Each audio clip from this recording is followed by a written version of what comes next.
Donc, on m'a demandé de faire une présentation sur le projet Rhizopolis. En quoi ce projet était relevant d'un point de vue agronomique? Eh bien, vous savez que pour l'instant, à l'adjectif de durabilité, on associe essentiellement la réduction des intrants. La réduction des intrants dans nos conditions, c'est aussi une réduction et de l'irrigation et de la fertilisation. Et depuis au moins une vingtaine ou une trentaine d'années, les gens considèrent qu'on a de gros progrès à faire en termes de sélection sur l'amélioration du fonctionnement du système racinaire des plantes. Et donc, il y a un certain nombre d'articles qui l'ont illustré de façon avec des titres flash, un petit peu comme les racines de la seconde révolution verte de Lynch ou la révolution dans le sol. Alors après, peut-être qu'il faut que je revienne vers le... Donc ce projet Rhizopolis, il était fractionné en 3 sous-programmes. Il a démarré en 2011, il s'était terminé en 2014 avec un financement de d'1 million d'euros. 3 sous-programmes donc, que je vais présenter rapidement, puis après je vais vous indiquer quels sont peut-être pour chacun des sous-programmes un résultat majeur. Alors, premier sous-programme, c'était quelque chose qui était assez mécanistique. On s'intéressait... finalement, je me suis trompé là. Les 3 sous-programmes sont présentés de façon synoptique sur cette diapositive, avec un sous-programme A qui, lui, est mécanistique, effectivement, qui s'intéresse aux mécanismes qui sont sur la membrane des cellules périphériques racinaires et qui sont impliqués dans l'absorption, par exemple, du potassium, du nitrate, du potassium, etc. Avec la question de l'énergisation de ce système, pas de ces systèmes et de la membrane, des transports à travers la membrane par une ATPase pompe à protons qui sécrète des protons dans l'apoplasme. Et ceci crée à la fois un gradient de potentiel électrique et un gradient de pH qui est récupéré par les autres systèmes. Ça, c'était le WPA, on va en reparler un tout petit peu. Le WPB, lui, ça a intéressé davantage à... il faut mettre ces systèmes en place dans le sol, et donc il faut explorer le sol. Hein.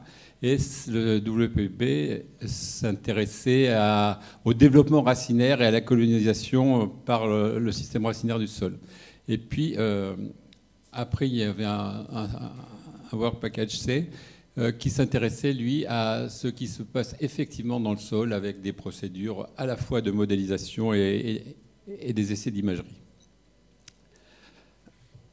Alors, le Work Package A, donc comme je dis, il y avait 3 sous-programmes lui-même.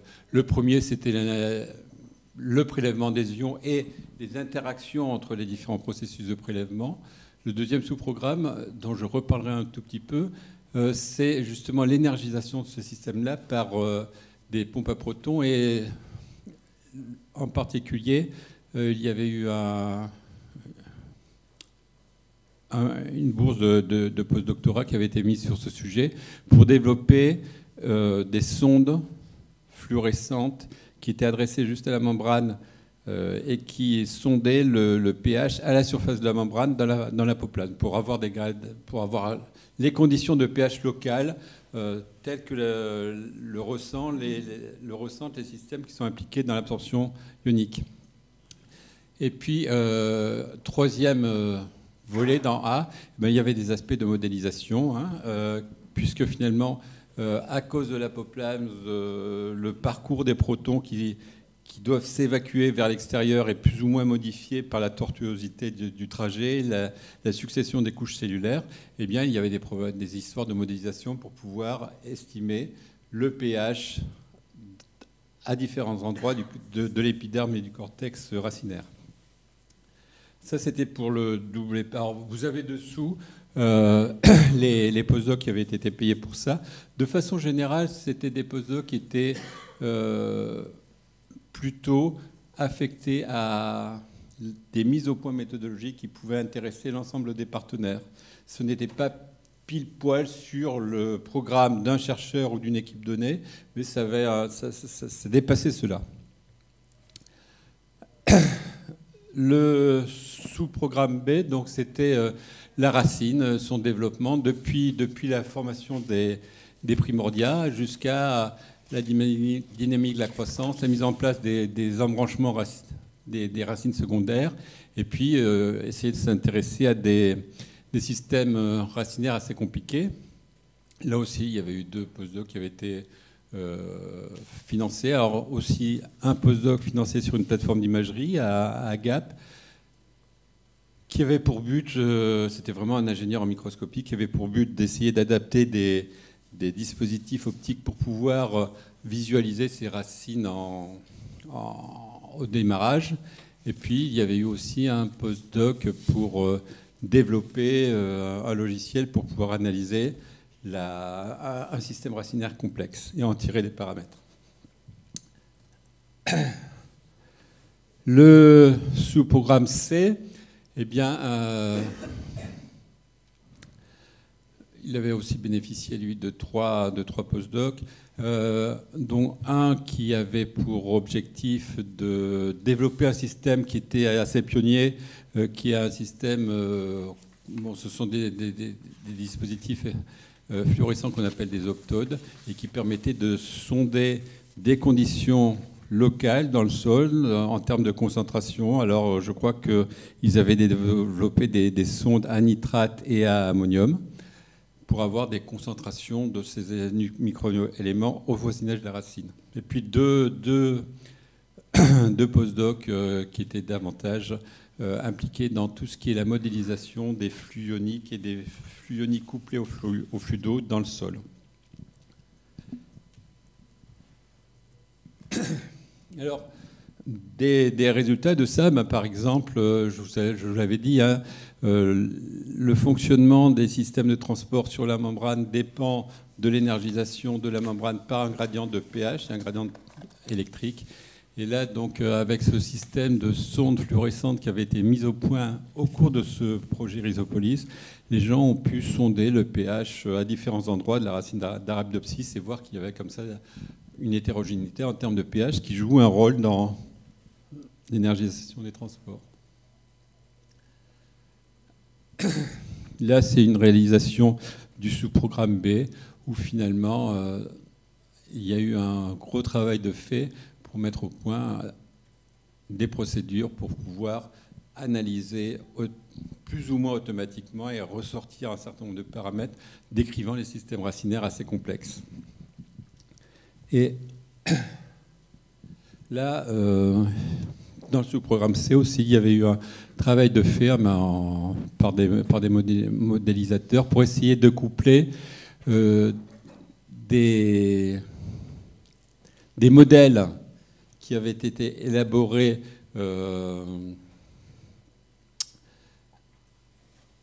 pour décrire des systèmes racinaires observés dans des conditions artificielles, par exemple dans des rhizobox, hein, et puis coupler ça à ce qui se passe réellement dans le sol avec essayer de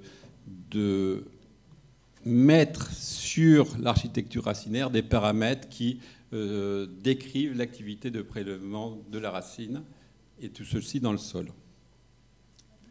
Et donc il s'agissait aussi de coupler deux types de programmes et de problématiques de façon à pouvoir avoir une idée plus précise de ce qui se passe dans le sol, effectivement. Donc ça, c'était accompagné aussi d'une tentative hein, de rapprochement du secteur économie sociale. C'est Robert Liffrand qui avait piloté ça. Et donc, ils avaient aussi disposé de 3 masters qu'ils avaient impliqués sur des analyses là, au niveau socio-économique d'un des sujets qui étaient traités dans le programme, qui est celui à la fois de l'absorption du phosphate, mais surtout de l'épuisement des ressources en phosphate et de ce qu'il faut faire pour essayer finalement de diminuer les besoins de l'agriculture en phosphate. Voilà, alors ça, maintenant c'est au niveau bibliométrique, moi voilà ce que je vous propose de regarder. Hein. On a la chance que le mot Rhizopolis n'existe pas. Et donc en criblant les banques de données avec Rhizopolis, on peut trouver finalement ce qu'on veut, hein, nous concernant à nous. Et donc avec ce mot-là, en criblant la banque Easy Web of Science, on a 46 publications qui remercient Rhizopolis. On voit dessous les highly cited papers, il y en a 3, des papiers de revue 9, des articles en open access 27. Et vous avez aussi ici le nombre total de citations, c'est pas mal. Un pseudo-facteur H de 29, ce qui est quand même pas mal non plus. Et puis, si je me rappelle bien, tout à l'heure, sur les 40 ou 45 publications de la Fondation ayant un impact facteur de plus de 10, il y en a 9 issues de Rhizopolis. Et 9, c'est aussi à comparer aux 20 publications ayant un impact facteur supérieur à 10 générés par les projets étendards. Donc 9 sur 20. Voilà, alors bon, ça c'est peut-être pas forcément à court terme le plus important, à moyen terme le plus important. Alors, maintenant, on va parler de l'effet levier. Alors l'effet levier, finalement, c'était peut-être déjà un petit peu illustré à travers les publications, hein, mais maintenant on va parler de quatre rubriques. La visibilité internationale, la promotion de collaboration interne et externe, les répercussions en termes d'obtention de financement, fundings, et finalement le plus important peut-être, qu'est-ce qui a été fait, qui reste et sur quoi on peut construire actuellement.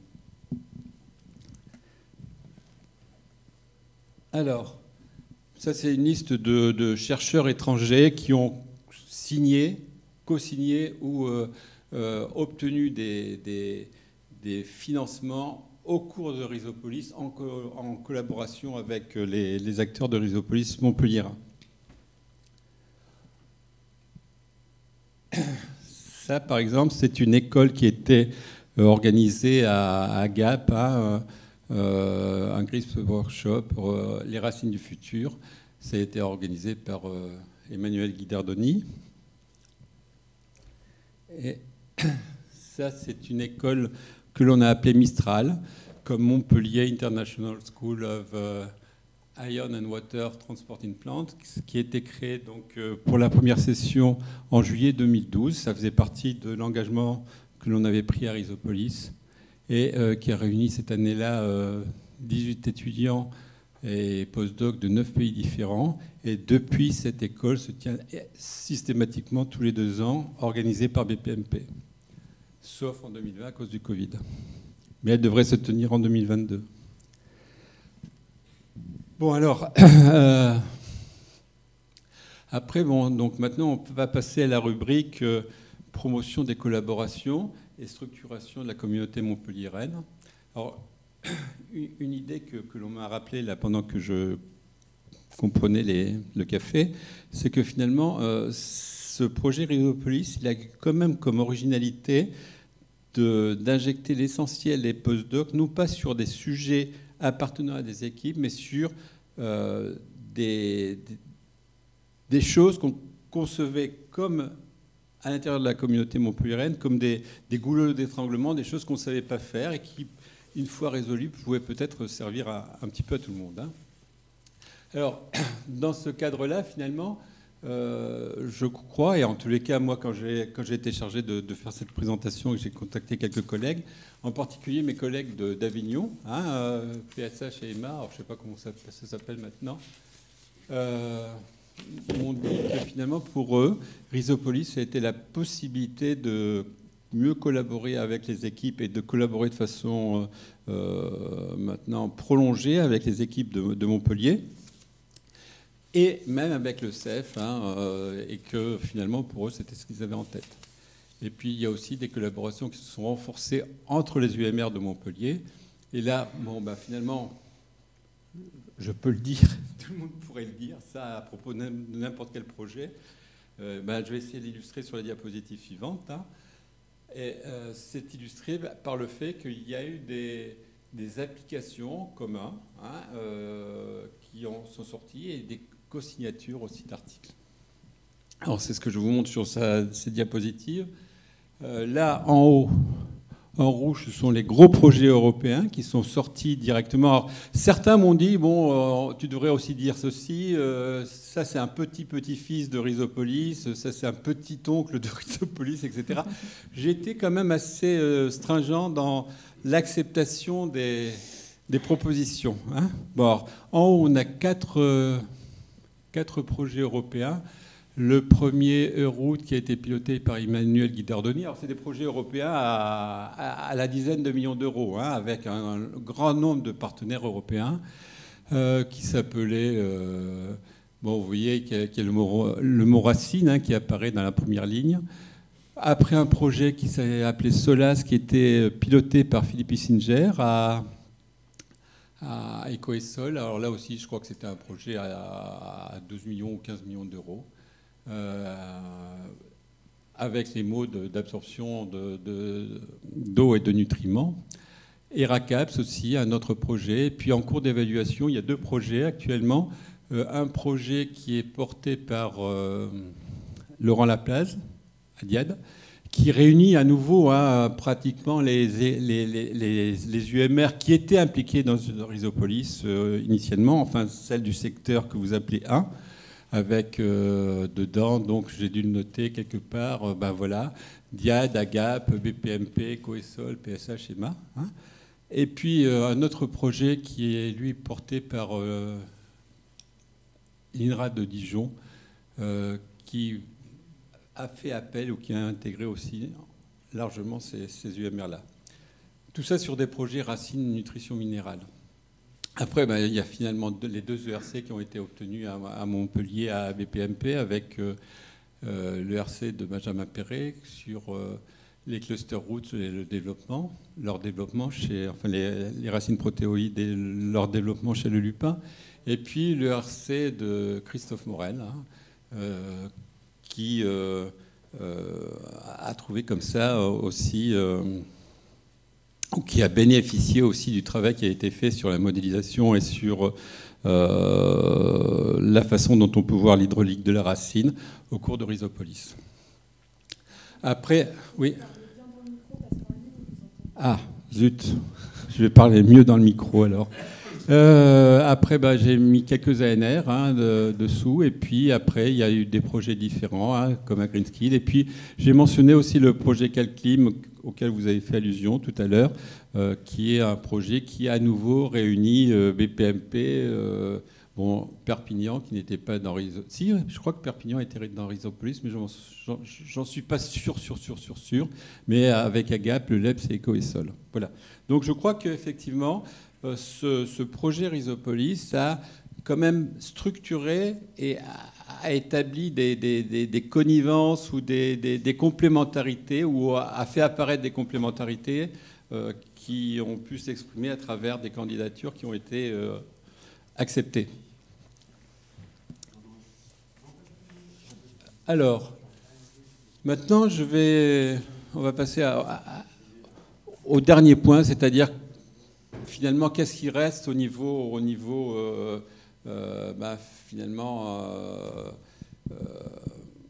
méthodologique, au niveau équipement, etc., à Montpellier de cela.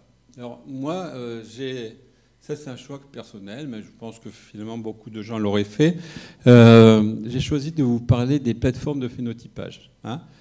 Pourquoi ? Parce que de toute façon, il y a un pognon de dingue, comme certains disent, d'investir au niveau international sur tous ces projets de phénotypage racinaire, avec par exemple la plateforme en Allemagne de Jülich, Nottingham en Angleterre, des plateformes en Australie et ailleurs. En France, il y a Dijon. Hein. Alors qu'est-ce qui reste à Montpellier, ou qu'est-ce qui reste, mais qu'est-ce qui s'est mis en place à Montpellier au cours de cette époque ? Pourquoi c'est important ? Parce que finalement, quand on regarde une racine, quelles sont les idées qui trottent dans la tête des gens ? Quand on regarde un système racinaire comme ça, On se dit que si la plante envoie des racines très profondes dans le sol, hein, elle a des chances de pouvoir récupérer de l'eau au cours d'un épisode de sécheresse.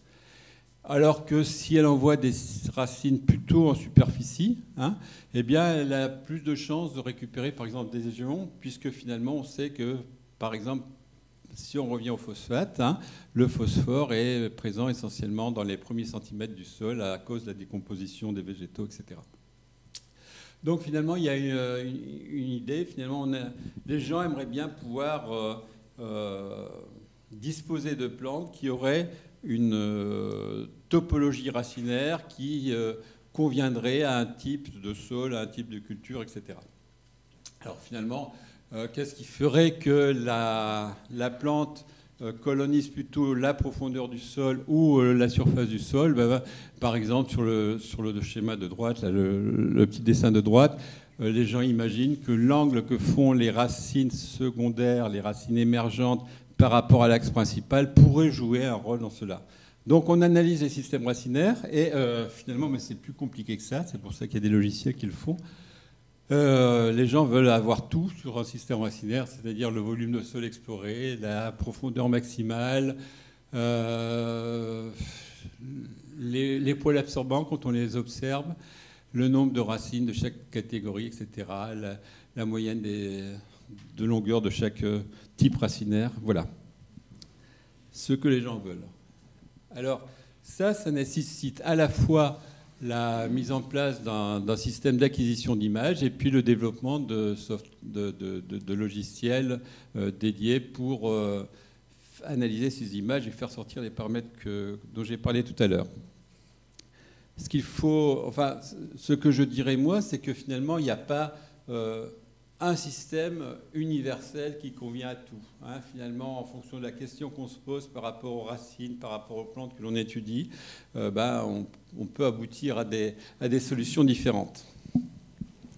Alors, première chose qui a été faite et qui reste à Montpellier et qui est très importante, c'est le rhizoscope qui a été mis au point à Gap. Hein, et donc, ce sont des espèces de rhizobox dans lesquelles il y a des billes de verre avec une solution coulante et la racine se développe là-dedans. Et puis, donc, à la fin, ça amène... Donc là, ce sont des gens qui s'intéressent au développement de systèmes racinaires de plantes jusqu'à la maturité, voire jusqu'à la floraison. Et voici donc les dispositifs expérimentaux. On a des systèmes très compliqués de racines qu'il s'agit après d'analyser. Et vous voyez ici que finalement, dans cette collection de riz, vous trouvez des plantes qui ont des systèmes racinaires qui ont des allures nettement différentes, avec des systèmes racinaires qui auraient tendance à explorer davantage la surface et d'autres qui vont plus profondément. Ça ouvre la porte ensuite à l'analyse, à des analyses par GWAS pour trouver les mécanismes qui sont à l'origine de ça. Et évidemment, pour analyser ce genre de choses, s'est mis en place un logiciel lors d'une collaboration entre AGAP et AMAP, avec un logiciel que les gens ont appelé GTRoots pour Global Trace of Root System. Et voilà, c'est un logiciel qui a été construit et écrit en Java.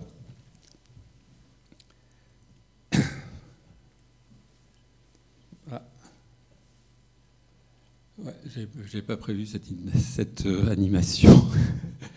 Bon, là, c'est un autre dispositif de phénotypage qui a été développé à BPMP. Donc, là, ça s'adresse davantage à Arabidopsis. C'est sur des boîtes de pétri. Vous avez des systèmes racinaires. Donc, le dispositif général sur la diapositive de gauche, un exemple de système racinaire sur la diapositive du milieu. Et au départ, donc finalement, en particulier au cours de Rhizopolis, ces systèmes-là ont été analysés avec Imagy, avec des plugins implantés dans Imagine, avec une collaboration avec le MRI et le CNRS et Volker Becker, pour déterminer les paramètres dont j'ai parlé tout à l'heure. Et en fait, les choses se sont progressivement pas compliqué, mais les objectifs d'analyse sont devenus de plus en plus élevés. Et il y a un travail aussi de fait au sein de Rhizopolis pour essayer de décrire ces images et de faire sortir les paramètres qui intéressent les chercheurs. Et c'est un travail qui a été fait, donc là aussi, avec les équipes de Christophe Godin et de BPMP. Oui, 2 minutes encore. Je suis désolé d'être en retard. Donc là, et toujours sur cette plateforme, vous voyez que si maintenant on peut aussi faire des choses que les gens voulaient faire et qui, si j'arrive à lancer la... C'est pas sûr que ça marche. Ah, si ça va marcher. Ouais, donc là, on a un aspect cinétique du développement racinaire, ce qui va ensuite permettre d'avoir les angles de façon plus facile. Ça va aussi permettre, lorsqu'on analyse ce genre de choses et que les racines se recouvrent, parce que finalement des latérales viennent contre la racine principale ou se coalescent sur une autre racine latérale, après, si on n'a qu'une vision statique, on ne peut pas faire les analyses. Voilà, alors... Un autre dispositif mis au point aussi avec PMP, là c'est un dispositif qui est mis au point pour essayer cette fois-ci de voir les poils racinaires à la surface des racines. Vous avez ici, donc les racines poussent sur un tissu technique et imputrescible où il n'y a pas de bactéries ou de champignons qui peuvent se développer parce que c'est aussi un paramètre qui peut modifier la réponse du système racinaire. Donc vous voyez que finalement à cette échelle-là, on a une bonne définition des pôles absorbants. Alors à cette échelle-là aussi, la trame du tissu pose des problèmes où il y a des bulles d'air ou de la buée. Donc ça, on l'a enlevé avec un logiciel qui fait appel à l'intelligence artificielle. Voilà comment les images sont segmentées et après, évidemment, on les analyse. Et avec ça, par exemple, on peut étudier la réponse puisque finalement ce sont des dispositifs de taille assez grande, on peut étudier la réponse de plantes comme le blé. Et vous avez des systèmes de deux variétés de blé, là, enfin 2 accessions de blé. À gauche, vous avez Watzenati, c'est une variété élite du Maghreb, mais c'est une variété élite. Vous voyez que finalement elle rentre dans le sol. Et à droite, vous avez un ancêtre du blé, un dicocum. Et vous voyez que finalement, il a une structure en escalier. Pourquoi il a une structure en escalier? Parce qu'au départ, il voulait toujours aller en surface. Et on a mis des cavaliers pour l'obliger à rentrer. Et à chaque fois qu'on met un cavalier et qu'il dépasse le cavalier, il repart à 90 degrés, il va chercher l'horizontale. Donc ce n'est pas simplement une perte de gravité ou ce n'est pas simplement un angle d'implantation sur la racine principale qui fait qu'il va chercher l'horizontalité, c'est autre chose. Bon, voilà. Après, vous avez aussi des différences de développement des poils absorbants entre ces 2 variétés. Puis, chez la variété Watzenati, vous avez aussi des différences de développement des poils absorbants dans des conditions de carence nutritive, soit en azote, soit en potassium, soit en phosphate, comme vous le voyez. Et je conclus. Ah, encore 2 diapositives. Donc ça a été fait aussi à une échelle encore plus grande, avec déjà des volontés de pouvoir mettre en place des approches quasi écologiques, avec des compétitions de plantes dans des milieux naturels. Ça, c'est un autre modèle que Loïc Pagès, qui travaille à Avignon, a mis en place. Et il a appelé son système de prédiction des développements des développements racinaires, il l'a appelé Archisimple, mais c'est aussi un truc qui a été développé pendant Agropolis. Là, ah oui, alors là c'est un truc important. Je prends encore 2 minutes. Non, franchement, là, non. Parce qu'on va vraiment... Important. C'est que finalement, vous voyez, tout ce qu'on a raconté pour l'instant, c'est la racine. Et puis la racine dans le sol, ça n'existe pas sans ces micro-organismes. Et par exemple, sur la diapositive de gauche, là, vous voyez qu'il y a des pôles absorbants beaucoup plus longs sur une racine qui est inoculée par une bactérie.